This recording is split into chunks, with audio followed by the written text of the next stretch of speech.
So it's all for play for still. I think so. Do you want to bet against us?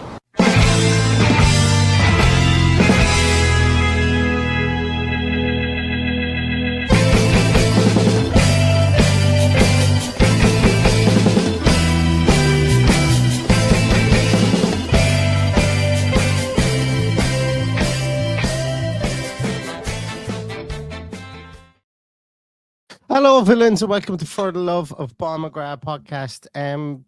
Full transparency, I'm having a nightmare this morning. First of all, this was supposed to be done at 9:30 this morning. I actually had notes written down for this podcast, would you believe? Something that I'm not fully, that I don't normally do. And guess what it did? I left them behind me, and I can't get them. So a lot of this one's gonna have to be from memory. I will come back on and we'll do a better deep dive into this, because when this news broke last night, Francesco Calvo has resigned from his Juve post, looking to take up his post at a similar post to Chris Heck at Aston Villa. It is to be honest with you, it kind of came as a bolt from the blue. Villa have had a good working relationship with Juventus. Obviously, we know we've sold some players to them in the past, namely Douglas Luiz, and we've taken some players off their hands, namely Barnechea and Samuel Inning Jr. And I think that it's I think that, you know, a lot of people there's a lot of people went to hot takes, I think, straight away with regards to this, just basically from some Google points. I don't know an awful lot about this guy. I'll be honest with you, never heard of him until last night. But I stayed up. I got stuck in a rabbit hole of about 4 hours of looking at bits and pieces of information I thought were very interesting, so to say, about this guy, about the jobs he's done, about the good work that he's done about Juventus and at Roma. And at Juventus and at Barcelona, and then his time at Roma, which for me is something that I think people should really focus in on. His time at Roma, I could be wrong on this, but focus in, because I think he's going to have more of a job more akin to his time at Roma, obviously, than he is at the juggernauts of Juventus and Barcelona. And why do I say that? Because do you know what? Let me delve into a small little bit, because in case some people don't know who Francesco Calvo is, you know, he worked initially with the Philip Morris group in tobacco sales. He moved from there into work with Juventus. In his time with Philip Morris International, actually, he worked an awful lot with Formula One, MotoGP. So he's always had that brand recognition, that brand kind of nous and intelligence and brain with regards to, you know, marrying sponsorship with sport. As we know, over time, you know, specifically over the last 10-15 years, tobacco advertising in sport has diminished and is completely gone now. But at the time when he was working with Marlboro Motorsports, working with Ferrari, obviously, and once again, here's where things get intertwined. Who owns Ferrari? When we get onto Juventus, you know, we can look at those little ties as well there as well. So, so he had a managerial position there as well, working with Marlboro Motorsports. Then obviously he goes on to play to Juventus. Juventus, Marlboro, and Ferrari had massive connections. Juventus, owned by the Agnelli family, also have massive connections with Ferrari as well, and Fiat. And I think I think that is something that we should look at. This guy, a lot of people, I've seen an awful lot of it online, that this guy is only getting there because of the people that he knows. And I don't think that that's fully true. I think that he's used his network, and people in business will always use their network. I think that goes without saying. And when he got into Juventus, you know, he had a pretty good track record with Juventus at his first stint in Juventus, should I say. You know, there were Juventus and a lot of teams in Italy have always been kind of loss-making ventures. You just have to look at it now. Juventus are losing quite a lot of money now. COVID absolutely killed Serie A. There's only two teams in the league, I think, last year that made profit, and that was Lazio and I think there was three. I think it might have been Lazio, Napoli, and AC Milan were the only teams that actually made profit. A lot of those were based on player sales, and Serie A has been propped up with player sales at the moment. So I'm not a money man. I don't know money inside out. I don't even know how much I have in my wallet at this moment in time. But what I want to do here is I'm always looking for context, because what we're going to see an awful lot over the next few days is we're going to say, oh, he left Juventus with X amount, or he was with Barcelona before they crashed. Oh, that's probably down to his mismanagement. And both of those are not factually true. Both of those are not factually true. I wish I had my notes here so I could be a small bit more succinct with regards to my talking points. But his time at Juventus, his initial time at Juventus, was very, very fruitful. He obviously leaves Juventus and then he goes and he joins Barcelona. He joins Barcelona 2015, so 10 years ago. And during his time at Barcelona between 2015 and 17, he signed the sponsorship deal with Rakuten. I'm going to play a little video here, actually, because I want to kind of delve into what this guy is going to bring to Aston Villa, as opposed to kind of more look at his record, because he has there are some criticisms with him with regards to what he did in his second term at Juventus, when he came back to try and rescue the club, who just hemorrhaged money during COVID. And had a difficult job to do, I suppose, balancing the books there as well. But it's not, and I think it's worth reminding everybody as well here, this guy is a revenue generator. He's not the spender of the money. He's the revenue generator, I think, that is fair to say. And the role that he's taken up in Juventus in his first stint, Roma in his stint, and Barcelona in his stint as well. But one of the things that's often been thrown at Chris Heck is that Chris Heck didn't get us. He didn't get Aston Villa fans. He didn't get Birmingham. He didn't get what the Premier League meant, what football meant, what I suppose European football meant. And it was very much commercial. And I don't think anyone would disagree with me when I say that Chris Heck came into the Lions Den, taking on the job at Aston Villa. Purslow was here previously. If you don't mind, sorry, I'm going to take a sip of my coffee. Doing one of those mornings. Purslow was here previously, and he left, and I think some Aston Villa fans were a bit disappointed in with some of the aspects of the things that Christian Purslow had done. Chris Heck comes in. Immediately, I think there was and without this being a real litigation of Chris Heck, I don't want it to be that way, but there's rumours abound and things like that he came in and it was his way or the highway. There was a lot of stamping his authority on it, and I don't know if they are true, but that's just what you read and what you hear. Obviously, the price increases and so on, and it felt like he wanted to change an awful lot of things very, very quickly, and I can certainly say that the fan base weren't ready for that, and that's okay too. I think that's okay to have that as a very, very high level summarization of what Chris Heck did. Calvo went into Barcelona in a situation where Barcelona were a huge entity. They had Neymar, they had Messi. They were trying. What they were doing was they were navigating how they were going to future-proof their profit. COVID was not a thing. The money go around for a team like Barcelona was all about just getting more money in the door. They were always going to spend like drunken sailors. But remember, this guy's job was to get money in the door. And I found a little clip here. It's a 5-minute clip. And we're actually going to listen to the whole lot of it, if you guys don't mind.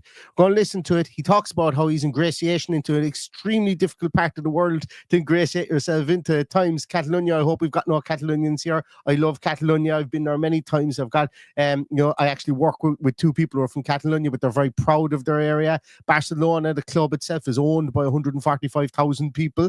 So they've always, I think he's the first non-Catalan director to be appointed to the club, so he was going into that bear pit, into that viper's den as well. And I want to, and I know this is a choreographed interview with him and stuff like that, but let's take a little listen to this now. Apologies, I can't make this full screen, so hopefully you guys will be able to hear. Actually, I'm going to stop screen sharing there and make sure that I have selected everything I need to. Yeah, select share audio. So let me know if you can hear this, because I thought that this was a nice interview, save for some of the lost in translation phrases that he uses here. What is it about the Barcelona brand and the Barcelona work? Can you guys hear that? That is so unique. First of all, thank you very much for hosting us at the club here. So what makes FC Barcelona unique? It seems weird to say, but it's difficult to define, let's say. For sure, it's a club different from anyone else for the ownership structure, which makes it completely different. the link and the attachment that it has with Catalonia makes it different, because I don't think there is any other club which represents people in the country and the territory as good as Barcelona, which is really the essence of Catalonia and is the biggest institution of Catalonia, bigger than the local government, just to give you an idea. That makes unique. The fact that the club hasn't changed owners for 118 years makes it very different from anyone else. I had a similar one at Juventus, where Juventus has been owned by a single family, which is an entrepreneurial family, though, for 95 years, I think. So that makes similar, but very different, because it has a single owner rather than 145,000 players. Let's not hide it. The current players that we have make it unique and different. I'm going to pause it there. 2 reasons. I don't want to get a copyright strike, just in case I do, and you have to pause every so often. But secondly, I just want to talk about that. I know every person who comes into a club will always talk about the history and the nature of the club. But this instance here, I just thought it was very telling. Straight away, he got down to the brass tacks of talking. And I know you have to at Barcelona because they're a fan-owned entity. But he got straight down to the fact of talking about the region, talking about the pride in the region, talking about the fan-based ownership system, talking, ingratiating himself. He talks a small bit more about it now in a moment, because I have pre-watched this, obviously. So look, I know somebody in the top echelons of business will always try and say the right things at the right time, especially when they're trying to get people on board. But look, as I say, one of the biggest criticisms I think a lot of people had of Chris Heck was that maybe he didn't understand the Premier League. He didn't understand the Midlands, how much certain things meant to certain people in the Midlands. And we've got somebody here who's been at clubs who have, they're not exactly the most expensive places to go to watch football games. I'm not saying he's got at lower prices. I think absolutely the opposite, by the way. He's going to come in, he's going to work within the machine that's already built. I think that's for sure. But it's the ingratiation part. I think Chris Heck didn't spend an awful lot of time doing that. And then there was damage limitation then when he felt he had to do it. And then, certain aspects of the fan base found that maybe too little too late. So let's listen on here. Different from anyone else. So all those elements, let's say, and the values and the humility of the club, it really makes it different. I don't think there is a dominant element, but it's a mix of all of them, which makes it different and definitely more than a club. As you say, Barcelona has such a strong local identity, the Catalonian roots. It's been throughout its history, great local players, local people in executive and administrative positions. You're an Italian who's come into to Barcelona. How do you feel like you've been accepted? Is that a unique working environment for you? I would say, I hope I've been accepted, let's say, as clearly the fact I'm Italian shows there is a mistake within the club, let's say, in hiring me and not a Catalan. Italy and Spain, Italy and Catalonia are very similar, let's say, and especially Catalonia is very similar to my hometown, which is Turin, which is people are not so open to the world, not so open to the others, open to the world, but not so open to the others. So I felt immediately at home, let's say, and find this skepticism toward the foreign people, let's say. So on this, I have to. Yeah, there's something that's lost in translation, okay? Just because it's something that I picked up on, I know other people are going to pick up on. He's talking about the proud roots of Catalonia, the proud roots in northern Italy and Turin there. But yeah, that's lost in translation, I would imagine, and I would hope so. It's a lost in translation piece because he goes on to talk about foreign markets and about. He doesn't mention Neymar, he doesn't mention any player, but he goes on to talk about Neymar and how much of a big superstar he is in the moment. So just in case anybody else picks up on that, I thought it was worth just referencing. And but I'm sure all you guys thought the same as well. I have to say, I feel at home. It feels sometimes a bit weird to be an Italian within a club made mainly by Catalans, fair enough. But it became very natural, let's say, to adapt to them and to can feel the Catalan pride within me. Like all major soccer clubs, major European soccer clubs, I suppose, Barcelona is currently looking at foreign territories in terms of expanding the brand, increasing the fan base, maybe somewhere down the line, commercializing. Can you point to the key upcoming growth territories for Barcelona and maybe explain what you're doing to cultivate those fan bases? Okay. Biggest market, which is a continent more than a market, is Asia. Because Asia is the fastest growing continent, fastest growing markets, investments growing, let's say money growing from media rights to partnership to any kind of investments is growing a lot. Is difficult to understand Asia because not only one continent, but it's several countries very different from each other. So we have an office in Hong Kong, and we monitor and we operate from Hong Kong with different cultures. We have 16 people, and we speak 13 different languages in the office. So it's really a multicultural office. China, needless to say.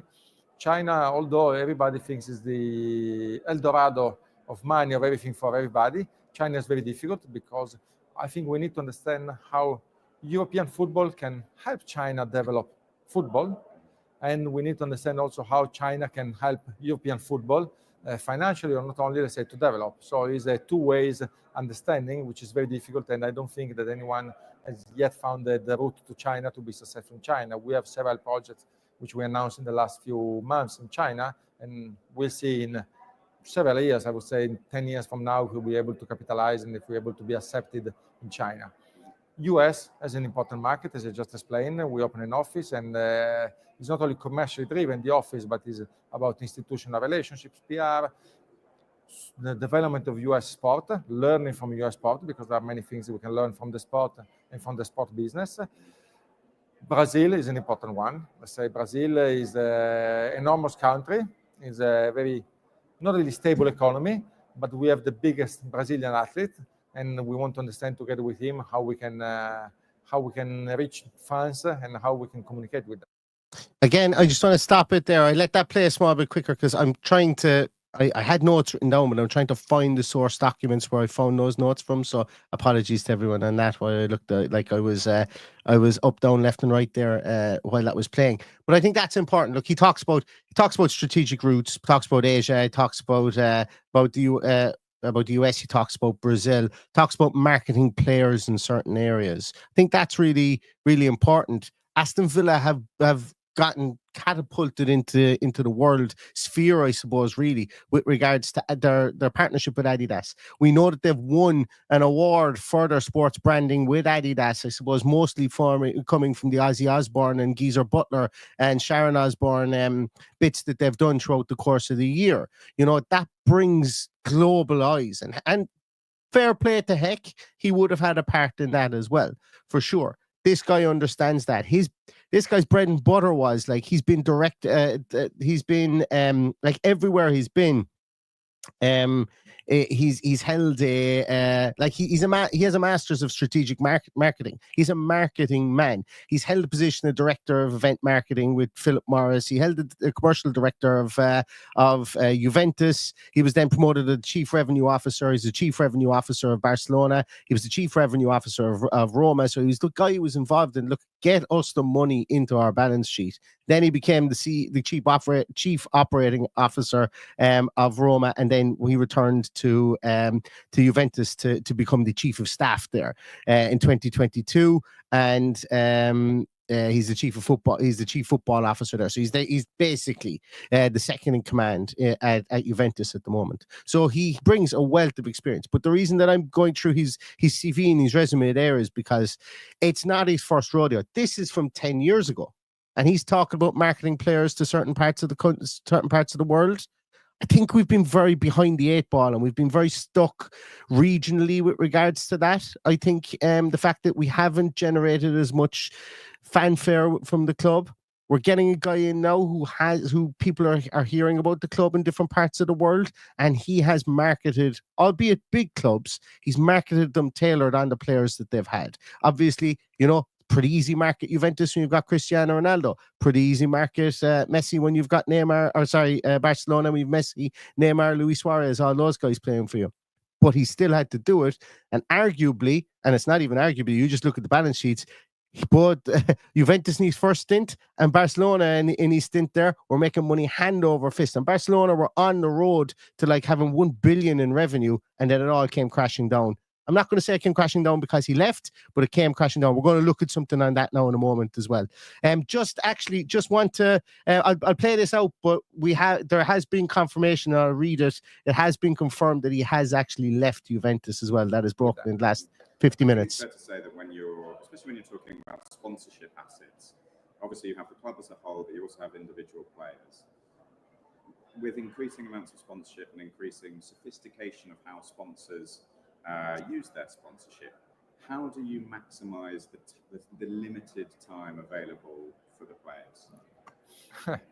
That's I think a common issue for all the clubs, especially because clearly players nowadays sometimes can become our own competitors. It seems absurd to say, but sometimes we have to work closely with them in order to avoid that we become competitors on the market. It's extremely difficult, let's say, and we need to set expectations since the beginning, because the fact of being the most successful club with the best players in the world has also some certain limitations, which are, let's say, for us, sport is leading everything. So we need to get the players focused on the sport rather than the commercial activities, and finding the right balance is always a challenge for everybody, for us more than for others, because of the level of players we have, which is a privilege and also difficulty at the same time. What is the most valuable asset that you believe you have? I love this answer. I know it's canned, but fucking hook it to my veins. Barcelona, how do you value it? Would be very easy to say the name of 3 players, let's say. This is our most valuable assets, let's say, if we can call players assets. And no, it's of course, in terms of physical asset, the jersey, let's say, is the most valuable asset. And I think we went through a long search of the right model for the jersey, which not only about investment, which plays an important role, but also finding the right fit. And then we have a lot of intangible assets that we try to leverage. And one we spoke is, let's say, the Catalan identity and the fact that we represent the nation and our values. These are intangible assets, but we need to be able to communicate and to sell, even if I don't like the word selling, let's say. Is it Rakuten who are going? Is Rakuten, yes.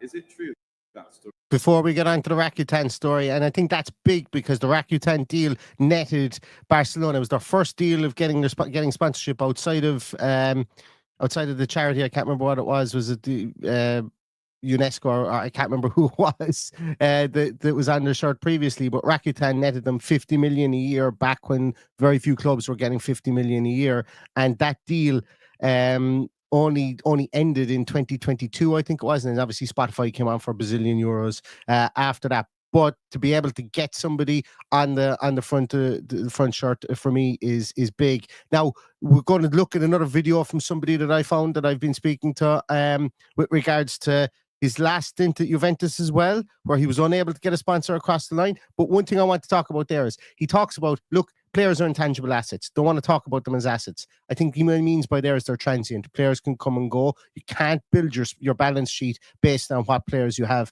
in your club at the moment, unless you're thinking of selling them. And if you're selling them, you're going to lose things from a marketability point of view. What he says there is, the best thing that we have here is our fans, we have our club, and we have the jersey. And I love that about it as well, because we shouldn't underestimate, like, that Barcelona jersey is a hallowed jersey. Everybody knows the Barcelona jersey. It's just one of those ones that bounces off the page. We don't talk an awful lot about the history of our jersey, about what the claret and blue means for Aston Villa, about how Aston Villa have shared that claret and blue around the world at times.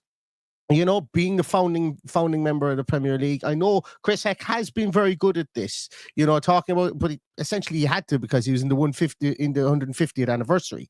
But the marketability of that, I think, has been pretty good, but from the club at the moment. This guy hopefully will build on it. He will build on things like that. He will build on making sure that the claret and blue jersey that Aston Villa have, and that Aston Villa have, you know, are synonymous with, will be that guiding force, I suppose, towards marketability, because we can market a Jack Grealish, we can market an Ollie Watkins, we can market a Tyrone Mings, we can market an Emi Martinez, but if they decided that they want to go to Saudi in the morning, where does our marketability strategy go from there on? And once again, I do want to preface this with, I think the club have been pretty good with regards to their marketability of the club over the last 12-18 months since we have been in European competition, but you would be hoping with the level that this guy has gotten to, that he will be doing that again and again and again, and pushing it on a different level within Europe, within European football as well.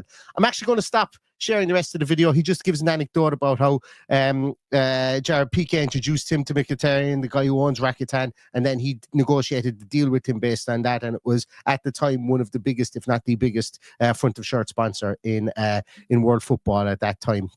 So, which was big because they were going for a sponsor at the time, and as I say, it was controversial in and around Catalonia. What I want to do here is I want to just stop sharing there. I know John Townley has tweeted to say that this is going ahead, that he is going through, but the Juventus, Juve, more or less, let me just share this. So, this is basically just confirming, and you guys may not be able to see this, that Francesco Calvo, oh no, wrong, zooming in the wrong one, and don't mind that one's toes on the left-hand side, hopefully no one has PTSD about toes or anything like that. Francesco Calvo has submitted his resignation to Juve, signaling his intentions to conclude his second tenure with the club. He rejoined Juventus in 2022 after holding positions at both Barcelona and Roma, having previously served. Yeah. Following the resignation of Andrea Agnelli-led board, John Elkin appointed Calvo as Managing Director of Revenue and Football Development, and in his role, Calvo became a central figure in the club's strategic transformation and contributed significantly to its development in recent years. Let's look at the strategic, why they say that this resignation marks the end of an influential tenure. Despite his notable contributions, Calvo has decided to pursue a new professional challenge. Earlier rumours regarding his potential departure have now been confirmed, and the report states that he will officially leave the club at the end of the current season, while his next destination remains uncertain. The same report suggests that he may be headed to Premier League, with Aston Villa expressing interest in securing his expertise, which we now know is Jesus, why is everything going skew-ways on me? Which we now know is exactly what he will do. Calvo's experience and leadership have been seen as instrumental to the current management structure, and his departure will undoubtedly be felt across the organisation. While the loss of a figure such as Calvo is significant, Juventus remains confident in its ability to adapt and evolve. As noted in the report, the club have a history of resilience and blah, blah, blah, blah, blah. Here we go then to the damage limitation part of somebody so high resigning from the club again. So I just thought I would read that there is an acknowledgement amongst Juventus that this guy is somebody that has pushed them forward throughout the course of the years. Now, I want to just play something very simple here as well, because remember, I have said that I want people to focus on his time at Roma, because I think that there's going to be a lot of similarities about what he had to go through at Roma with regards to what he had to go through at Villa. Yes, the marketing, the strategy, strategy information he brings from Juve and from Barcelona is exactly why he's got the job, I think. But I think that his Roma tenure is being slept on as well. And as we know, like, a lot of people have jumped to 2 and 2. They've said, oh, he worked with Monchi. I think he worked with Monchi for like 6 months at Roma. I don't think there was a working relationship, because he was bringing in the money. Monchi was spending the money there. So I don't know what that working relationship was. They would obviously be familiar with each other. But I think that his time at Roma is we'll look at it in a moment. We'll look at it in a minute here. But I want to just play this because there's very few Juventus English channels out there that are being run by Italians, actual people who are there. Now, I found this guy this morning. I've been messaging, and I actually kind of loved his honesty with regards to this, and I took a little listen to this. So this is basically just a little snippet.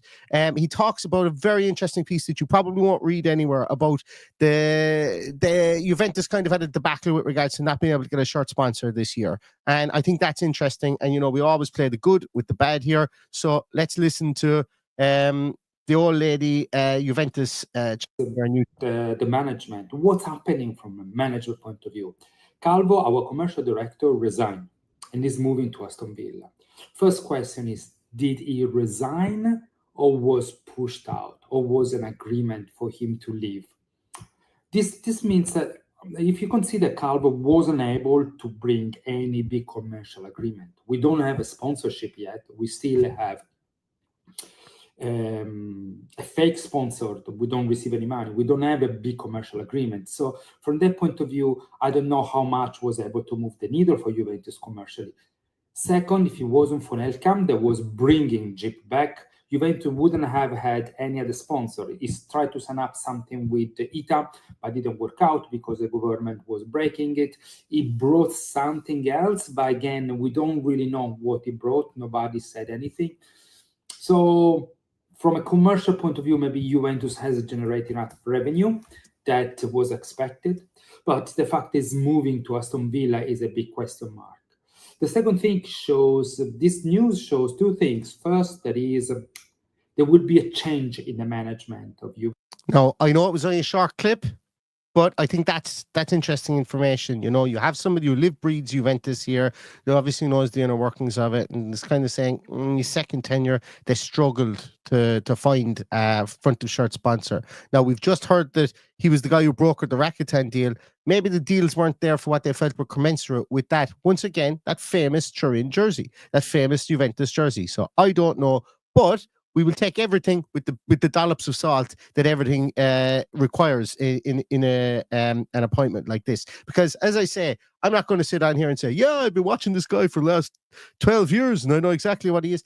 I never heard his name before last night. And anybody, there's like, I would be very surprised if many other Aston Villa podcasters did hear his name before last night. So we have to be open and honest with regards to this, that this is an ongoing evaluation with regards to this guy. Now, I want to just share something here. So what we talk about is he was a revenue creator at all these clubs. Before I get onto the Roma piece, he was a revenue creator at these clubs. And how do we know that? Because let's take a little look here at a couple of things. And God, that is small. I'm going to have to make that a small bit bigger so you guys can see it. So I unfortunately, I do apologize. I don't have the exact reference sources that I have for this. I have thanks to the wonderful Swiss Ramble, who does some brilliant work. We're going to take a look at Roma's finances from the year that he left in 2022.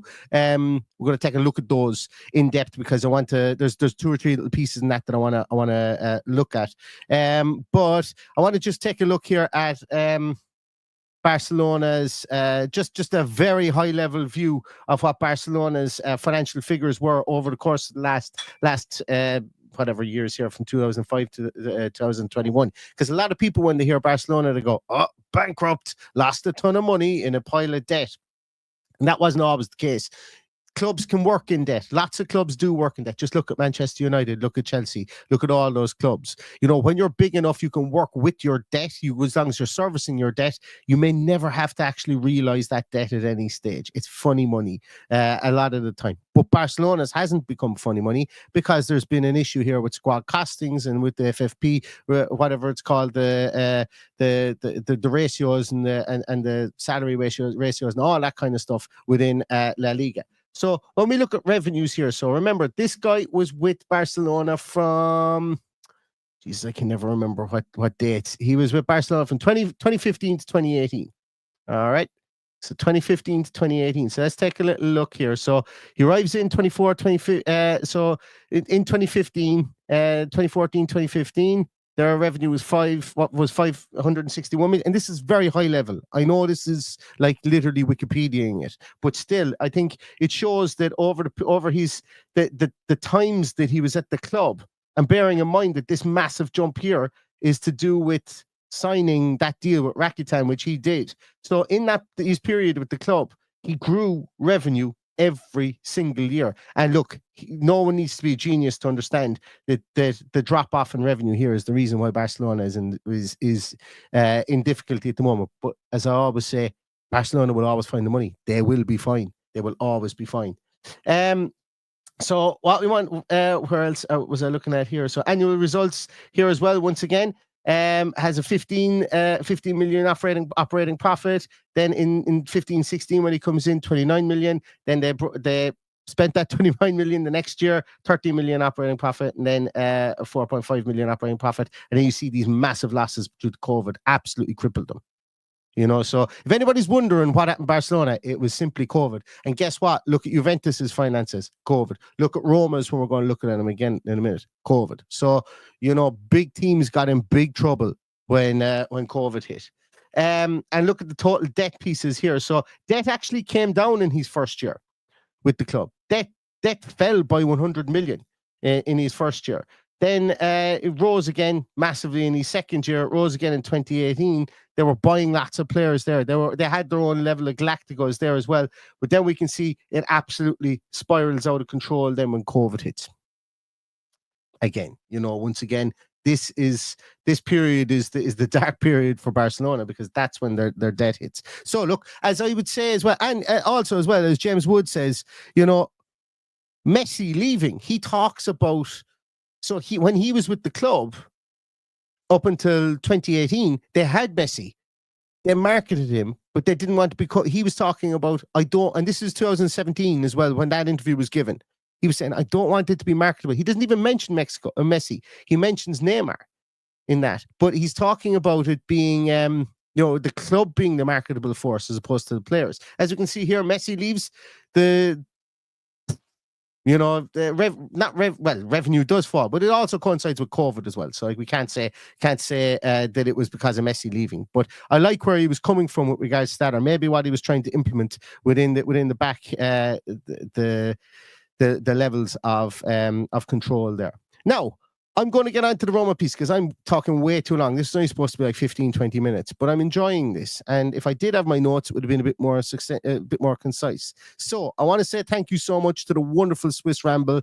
If anybody wants a 30-day free trial to the Swiss Ramble Substack, give me a shout. I got 5 of them.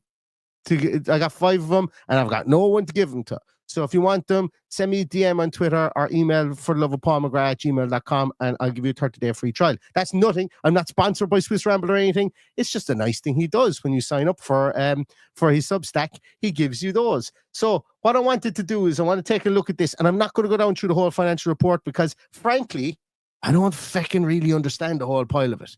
There's a lot of it that's way above my pay grade. And this is where somebody like Matt Burton or the wonderful Kieran O'Connor at Swiss Ramble, or Kieran Maguire. What's it with fellas having Irish names and being able to delve into football finances? I love it.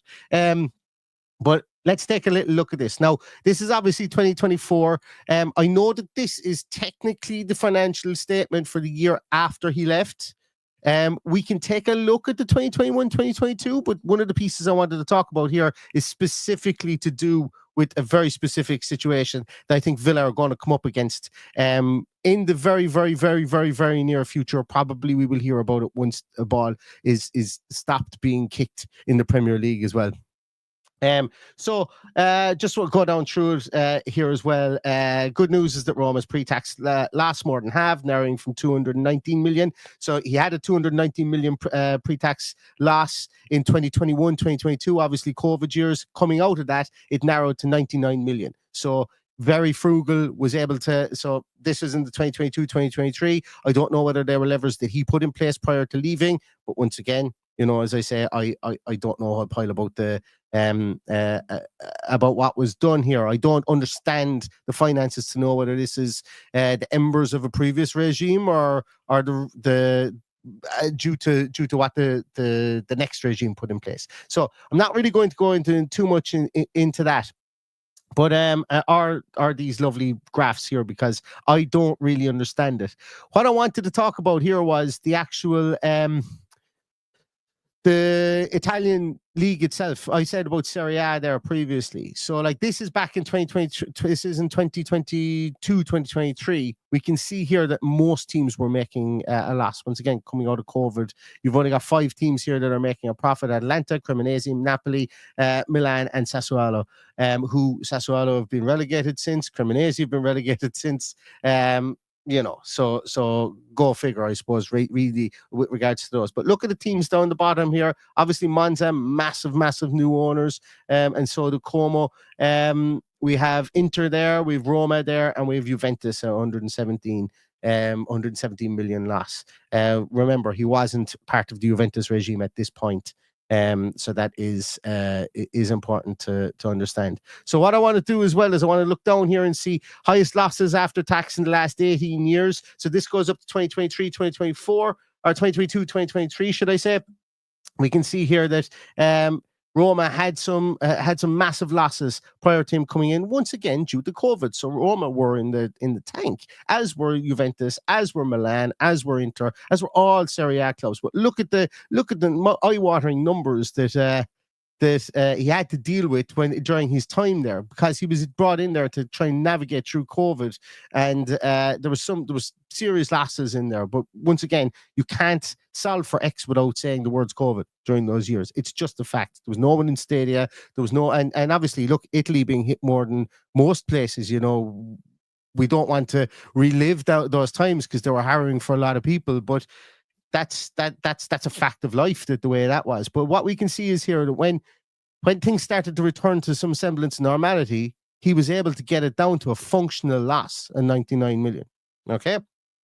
Now I'm going to scroll through this here because I once again I'm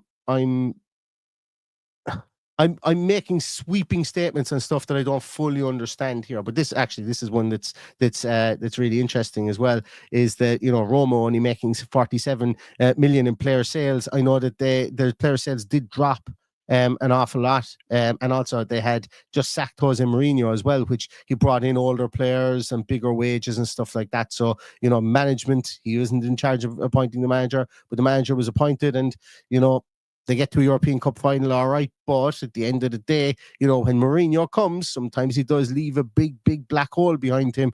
At times, I won't say all the time, but at times he does.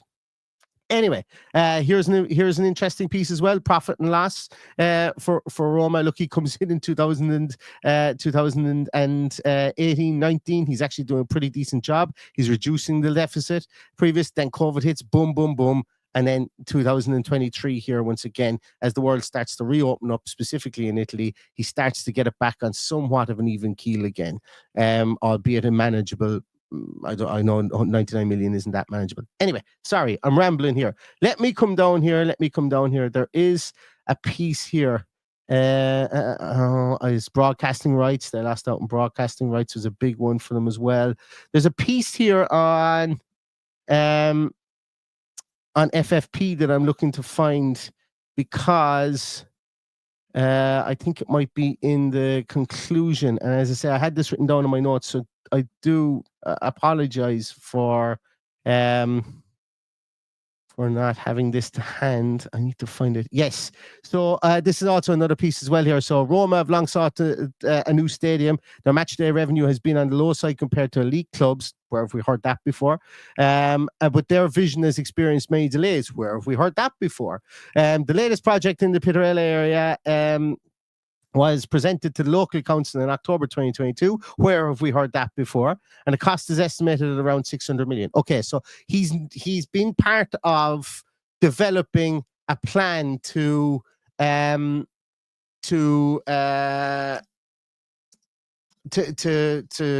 a stadium. So he has that under his under his belt as well. He was also part of the main framing as well for the Barcelona redevelopment. Lest we forget, that went to planning stage in 2018 or 2019, early 2019. He left Barcelona in 2018. He would have been with the club during that period of time, and as being a revenue generator, he would have been involved in what that meant for, you know, operating costs for the club while that was down. Obviously, that's a lot more complicated than I just mentioned there as well.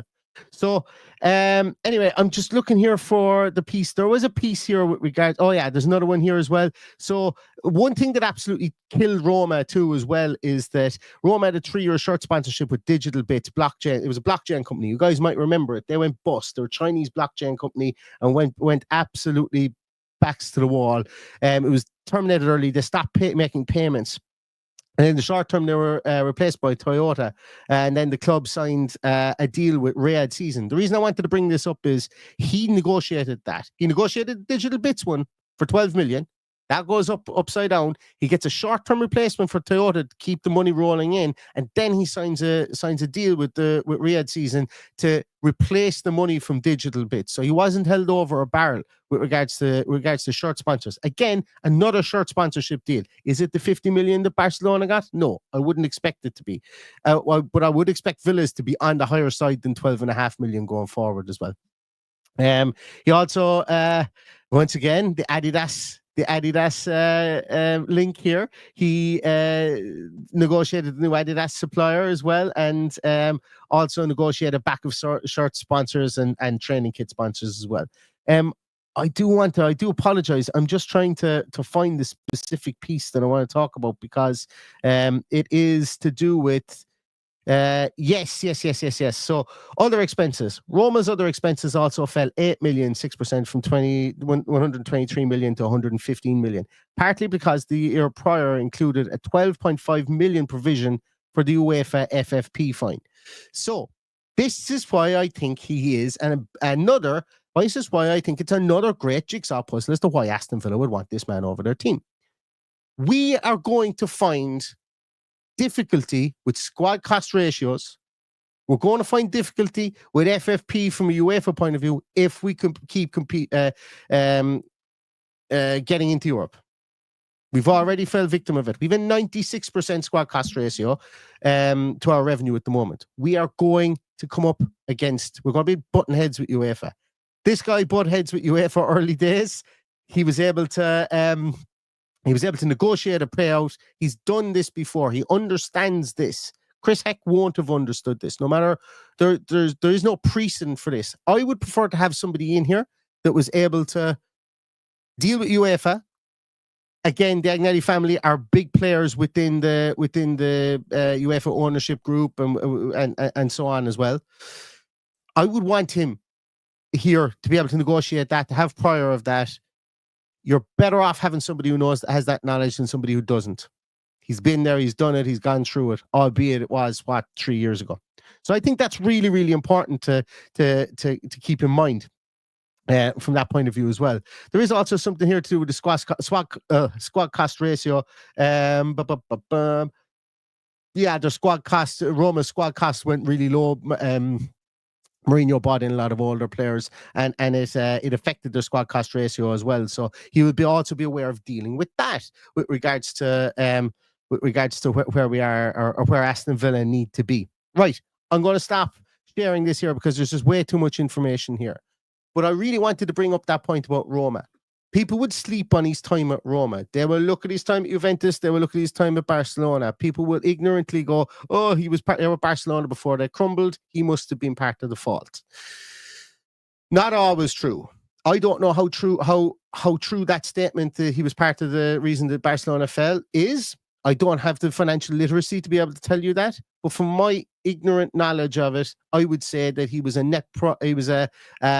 more of a promoter of Barcelona's revenue.